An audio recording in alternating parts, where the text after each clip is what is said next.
Lygiai 3 minutės po 10 kompanija Vescript pradedame pačią pirmąją bestabdžių valandą ir smagu iš tikrųjų pirmadienį pradėti nuo svečių ir dar smagiau, kai pas mus atkeliauja viešnios. Artimiausią pusvalandį mes kalbėsime apie Užupio teatrą ir ne tik. Šiandieną pas mus svečiuose režisierė Rita Urbanavičiūtė. Labą rytą. Labą rytą, gal arčiau mikrofoną, jeigu būtų galima, taip. Labą rytą, taip. Labą rytą, sveikinam bestabdžius klausytojus. Ir taip pat aktorė Laura Ištytė. Sveiki. Sveiki, šiandien nestabdysim. Nestabdykit, labai gerai. Ar pirmadienis sunkiai prasidėjo, ar lengvai? Na, kadangi prasidėjo nuo viešnagės radijos stočių kelyje, tai manau, kad nesunkiai. Geras ženklas, ar ne? Geras ženklas. Labai smagu. Tai mes pasiplėpėsime ir kadangi pirmą kartą viešite pas mus, tai iš pradžių gal ir papasakokit apskritai Užupio teatras. Kas tai per teatras? Ką jūs veikiat? Kiek veikiat? Ir taip toliau. Užupio dramos teatras. Taip. Ką jūs veikiat? Užupio dramos teatras, alternatyvus teatras Lietuvoje, susikūręs prieš 10-15 metų. Išeiviai iš to teatro, išeiviai visi yra iš Užupio gimnazijos. Kažkada Užupio gimnazijoje buvo dramos būrelis, tais laikais vadinosi. Ir ten buvo vadovas toks aktorius Kazlauskas, turbūt žinot visi. Jisai vadovavo ir matyt paliko kažkokį tai tokia įtaka tiems mokinukams, studijuokams, kad jie nusprendė sukurti teatro studiją. Po to ta teatro studija peraugo jau į profesionalų teatrą. Metams bėgant peraugo į profesionalų teatrą. Tai va tokia ta Užupio istorija, Užupio teatro istorijos repertuare yra ir klasika, ir avangardas, įvairūs spektakliai yra, žodžiu. Tai va tokia trumpai jo istorija. Jo, ir lietuvių dramaturgija, ir užsienio, ir klasika, ir avangardas. Aha. Kažkaip visuomet, ieškant informacijos apie jūs, daugiau išiškėja, kad spektakliai suaugusiems, akcentuojama spektakliai suaugusiems, tokia kaip atskira kryptis. Nu, čia toks kaip humoras iš tikrųjų.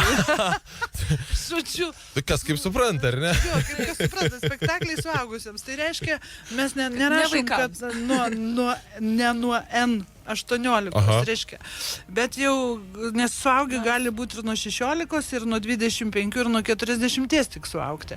Ta prasme, turime omeny brandiems žiūrovams, ištroškusiems dvasinių kažkokių vertybių. Tai va tą turime omeny, bet tai truputėlį su humoru. Šiuolaikiniam pasaulyje apskritai pramogų rasti galima įvairiausių ir lengvai pasiekiamų, ir sunkiau pasiekiamų. Teatro vaidmuo apskritai dabar jūsų kaip vis tiek profesionalių akimis. Teatro vaidmuo. Taip. Šiuolaikiniam žmonės einagi vis tiek į spektaklius. Eina ir reikia, kad eitų, nes dabar kalbėti rimtai ar linksmai. Ir taip, aš manau. Jeigu dalykų ir žmonės dabar yra uždaryti į savo narvelius iš tikrųjų daugumoje ir to siekiama, kad atskirtis labai didelė nuo bendruomenių ir stengiasi tas bendruomenės sukurti ir teatras vaidina tą vaidmenį. Galbūt labai daug priklausomai. Vaidina, teatras dvasinė žmogaus tvirtovė, taip galima pavadinti. Ir mano manimu teatras turėtų būti sielovados namai, nors ne visada taip yra.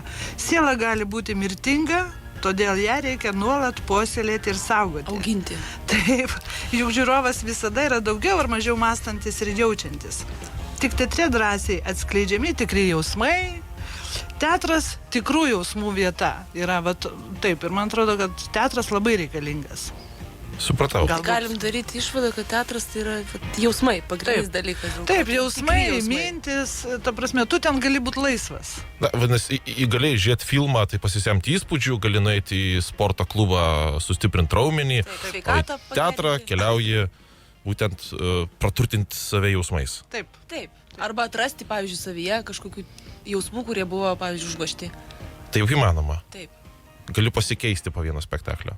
Ne visai pasikeisti, nepasikeisti, bet atverti, atpažinti tą dalyką savyje. Pasikeisti, tai čia žinau, kad gyvenimo neužteks. Gyvenant labai dorai arba ten atvirkščiai, žodžiu, pasikeisti neužteks gyvenimo, bet tu turi atpažinti savyje naujus dalykus ir bandyti keistis. O žiūri. Arba ne naujus, nes naujo nieko tu turi atrasti tai, ką tu turi savyje. Ir teatras padeda. Tai... Aišku, ne visi spektakliai. Vieni spektakliai daugiau pramoginiai yra, kiti... Jo, bet bent jau Užupio teatro toks devizas yra, kad tamprus jausmai su žiūrovu turėtų būti labai stiprus. Nu, mūsų tamprus ryšys, mes labai siekiame to. Mūsų spektakliai to ir ypatingai. Aš skaičiau, kaip tik prieš jums ateinant, kad jūs turite tą tokį betarpišką bendravimą su atėjusiu žmogumi. Kaip tai vyksta? Jis gali sakyti, palaukit, pasikalbėti su jumis, paklausti kažko. Na, dabar, aišku, užbėgsim gal įvykiams už akių, bet... Trumpai užbėkite. Mes esam pastatę spektaklį, tokia drama Pavojingi ryšiai, ir ten yra labai įdomus užmanimas sceninis. Ir daugiau dabar jau nepasakokit, dabar jau taip. Pristabdom šį kartą. Pristabdom šiek tiek, nes tam bus antroji mūsų pokalbio dalis. Aš noriu aktorės paklausti. Matot žmonės nuo scenos, yra tų, kurie ateina kiekvieną spektaklį, tokie, kurie negali be teatro gyventi. Jie nepraleidžia nei vieno spektaklio. Taip. Ir jauni žmonės, nauji žmonės, kurie ateina pirmą kartą, nelabai drąsūs. Jūs pastebit? Ar aš jūs pastebiu? Taip, aš jūs pastebiu. Ta prasme, apskritai aktorius turi būti labai jautrus viskam, kas vyksta aplink jį. Ir kai tu vaidini spektaklį ir tave žiūri žiūrovai, tu jauti jų alsavimą, jauti kaip jie, ar jie tave supranta ar nesupranta, tai taip, be abejo, aš jaučiu. O kas vyksta paskui? Jūs nusilenkėt ir einat namo, kaip sekas užmigti, jūs matot tos veidus, girdit tą... Tiesą sakant, pačių žiūrovų gal kaip ir veidų konkrečių aš nematau, bet aš jaučiu visą tą bendrą atmosferą. Nes kai spektaklis praeina gerai, nes visko gyvūna, būna gerai, būna šiek tiek blogiau, bet kai spektaklis praeina gerai, o ką reiškia, kad kai spektaklis praeina gerai, kai žiūrovas tave supranta, išgirsta ir tu jauti tai, ta prasme, tai yra labai nuostabus jausmas, nemoku to žodžiais išreikšti, ir tu dažnai eini namo ir galvoji apie tai, apie tą atmosferą, apie tą jausmą, aišku, negali išeiti iš vaidmens. Tai va. Aš gal per daug romantizuoju, nes man kažkaip atrodo, kad aktorius tai nedarbas, atrodo, kad jūs visai nedirbat, nors iš tikrųjų matyt, taip, atrodo, kad čia taip romantiška, viskas taip. Labai daug žinote apie teatrą, iš tikrųjų. Aš visai nieko nežinau. Labai tiksliai pasakėte, iš tikrųjų. Teatras tai yra gyvenimas, taip. Aišku, tai yra ir darbas, nes vis tiek galų galėtų gauni už tai pinigus, pragyveni iš to, bet teatras tai yra gyvenimas, teatras tai yra, nežinau, asmenybės kažkoks auginimas, savęs pažinimas, kaip ir minėjo režisierė, ir žiūrovai ateina teatrą pažinti save, bet ir tiek pat ir aktoriai. Aš tai, man tai, jeigu leisit įsiterpti, norėčiau pasakyti, kad man atrodo visai kitaip, kad aktoriai labai daug dirba. Iš tikrųjų, man taip atrodo. Gal aktoriai jaučiasi tame, kad jie tik tai gyvenimo būdas. Teatras tai gyvenimo būdas. Bet mes dirbdami gyvename. Jo, bet man atrodo, tai nėra paprastas darbas, kad jie labai dirba ir aš matau, kaip jie bando tiksliai išreikšti, atrasti niuansus, ta prasme, tiksliai sugroti natą. Mes vadinam taip tą dalyką ir aš matau, techniškai, aišku, tą padaryti švariai, bet... Ir techniškai, ir atverti, ir uždaryti save, ir laiku išeiti iš vaidmens, ir įeiti vaidmenį. Čia kas išeiti iš vaidmens, išeiti iš darbo galima, išeiti iš kažko, išeiti iš vaidmens. Galima ateiti į vaidmenį ir išeiti? Taip. Jeigu esi įvaldęs savo profesiją, labai pavojinga neišeiti iš vaidmens. Ta prasme, yra toks dalykas, kad anksčiau dar prieš 15-20 metų, o prieš 100, tai aktoriai tiesiog susirgdavo. Jie įsijausdavo į tą vaidmenį, pavyzdžiui, vaidina kas nors gubernatorių. Ir jisai viskas, ir elgėsi kaip gubernatorius. Jis įeina į viešą vietą, visus valdo ir visą kitą jam kažkas užploja į nosį ir jis nesupranta už ką. Reiškia, yra toks dalykas, bet reiškia, šiais laikais aktoriai daugiau pasiekė, jie daugiau moka valdyti savo jausmus, nes jų kūnas, jų jausmai, jų mintis, tai yra jų instrumentas ir jie kaip virtuozai visą tai turi mokėti išimti iš futliaro, sugroti ir po to padėti. Ta prasme, bet čia jau siekia aukšto profesionalumo. O argi mes nevaidinam apskritai kažko gyvenime, net ir išėję iš vaidmens? Žinokit, aš jums pasakysiu, kai gyvenime manęs paklausė, tu esi aktorė, tai dabar mums suvaidink ką nors. Labai nemėgstu. Aš tikiu. Nes sakau, aš dabar nevaidinu, aš dabar gyvenu, esu aš, ta prasme, tai Tai mes dar tada sukonkretinkim ir papasakokit, prašau, kaip atrodo tipinė aktoriaus diena. Nu, vat standartinė. Kaip viskas vyksta, jūs keliatės ar ne? Spektaklis statomas. Taip. Tai taip ir atrodo, kad tu atsikeli, pasiemi pjesę, aišku, dar kartais pasikartoji ryte žodžius, tada keliauji į teatrą, padarai trenažą, paspartuoji, apšyli, balsą apšildai. Ir eini į vaidmenį tada. Į sceną. Va. Taip, tada ateina režisierius. Paklausė, kaip mes spėkojom. Toks žemiškas klausimas visai. Taip. Ar pasiruošę repeticijai? Labai svarbu, kad būtų įsimiegoję gerai. Taip. Nu, žiovaujantis aktorius, matyt, yra prastas aktorius. Nebent to reikalauja vaidmuo. Jo, labai prastas ir tada ir mes tada prasideda 12 valandų. Repeticija taip su pertraukėlėmis. Klausykit, nežinau, aš tai bandau įsivaizduoti 12 valandų nenutrūkstamo vaidmens. Sekina. Ne, tai nėra nenutrūkstama. Taip, ir kūriama. Skirtumas yra, tai yra kūriamas vaidmuo. Repeticijų metu mes nėra tai, kad visą laiką tiesiog vaidinam, ištisai einam, ne, mes sustojam, režisierius sako pastabas, mes pasiūlymus. Ir nėra, kad visą laiką tu esi įsitempęs savo vaidmenyną. Mes kūrėme. Nu, vat kaip knyga rašo mažo eilutė po eilutės, taip ir vaidmuo kūriamas. Iš pradžių kūriamas vaidmuo, po to kūriamas mizanscenos, po to jungiamas su garsu ir šviesa, jungiamas su visa techninė dalim ir tada aktoriai jau eina per mizanscenas, visas vyksta, kol viską galutinai sujungia. Tai yra pakankamai sunkus darbas. Iš tikrųjų, 3 valandas, pirmas 3 valandas mes būnam aktyviausi, po to pertraukėlė, po to dar 3 valandas, žodžiu, o paskui jau arba nusimarinam jau, arba perbėgos vyksta. Čia kaip kam, žinok. Čia, žinok, aš kadangi pelėda, man lengviau repetuoti vakare. Gerai, mes darom trumpą pauzę, grįšim, pokalbį pratęsim ir tuomet jau pakalbėsime konkrečiai apie premjerą. Gerai.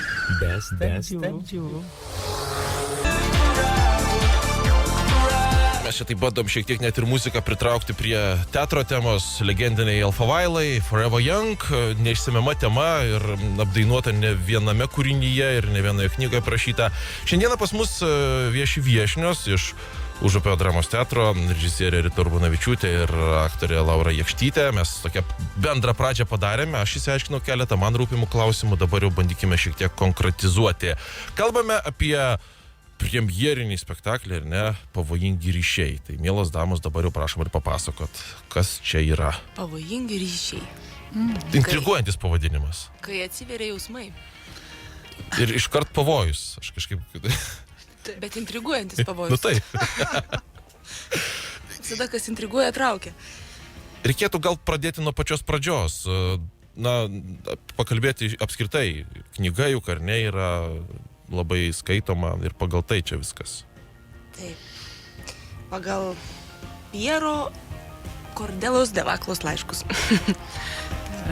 Prancūzų karininko. Na kągi, aš truputėlį pacituosiu. Prancūzų karininkas sukūrė pavojingus ryšius siekdamas parašyti kūrinį, kuris išsiskirtų iš įprastų, kuris sukeltų triukšmą, kuris liktų žemėje po jo mirties. Ir jam tai pavyko.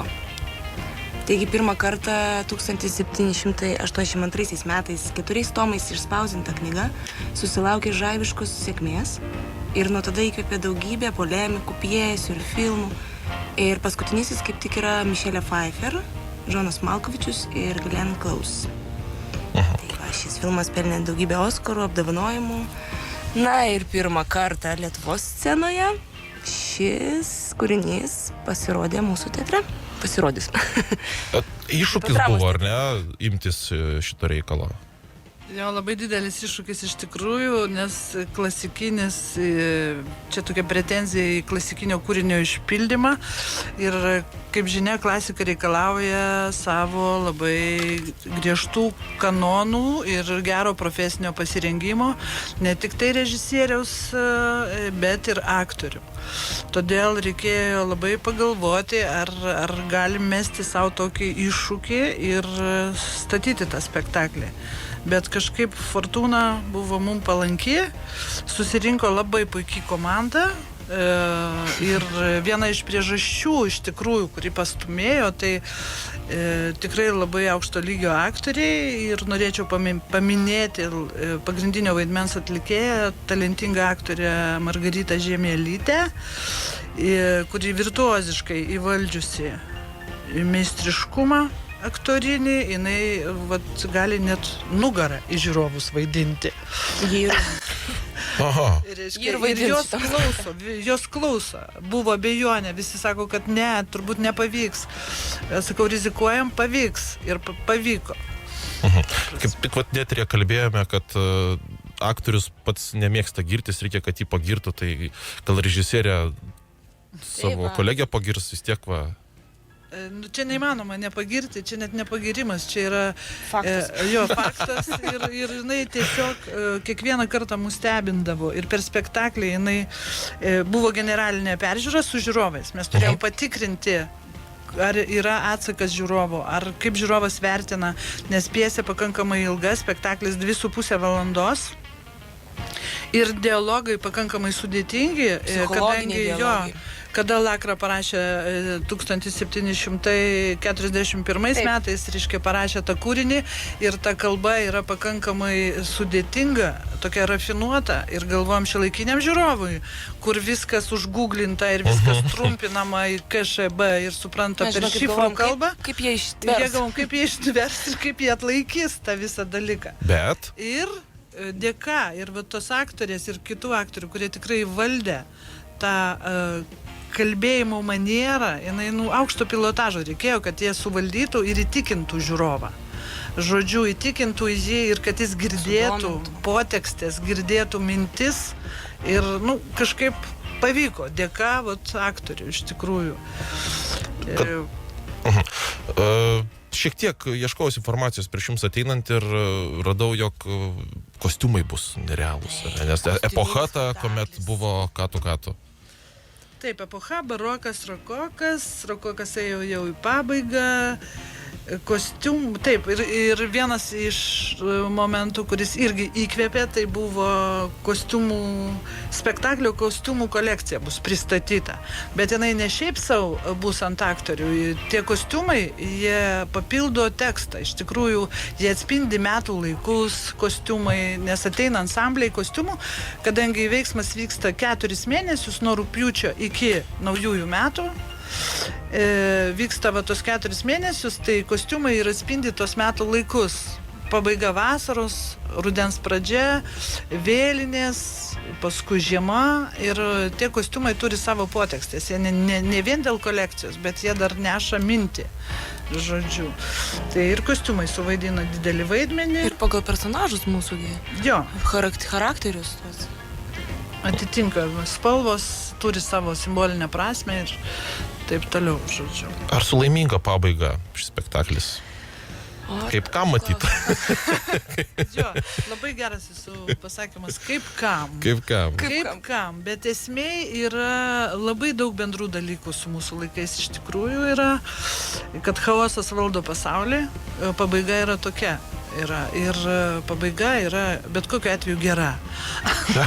Kaip kam, bet kokiu atveju, tai labai tiksliai yra. Kviečiame atėti pasižiūrėti. Kokia bus ten pabaiga? Aprašymė parašyta, jog svečių laukia provokuojančio vyno taurė. Taip. Ne juokai? Ne juokai. Čia, žinokit, rimtas reikalas. Yra vyno spektaklėje labai dominuoja tie dalykai pačiame spektaklėje. Ir aktoriai visą tai daro su menamais dalykais. Iš tikrųjų, scenoje nerūkoma ir iš tikrųjų negeriamas vynas. Estetika, mes išlaikome estetiką. Jinai yra minimalistinė, stengiamės švarų baroką padaryti ir neprikrauti jokių nereikalingų dalykų. Žodžiu, bet žiūrovų laukia vyno taurė tikra. Nebutaforinė ir nesuvaidinta. Gerai, dar vienas klausimas. Žmogus, kuris, sakykime, 10 metų nebuvo teatre, pamiršo jau viską, reikia ateiti į jūsų spektaklį? Reikia.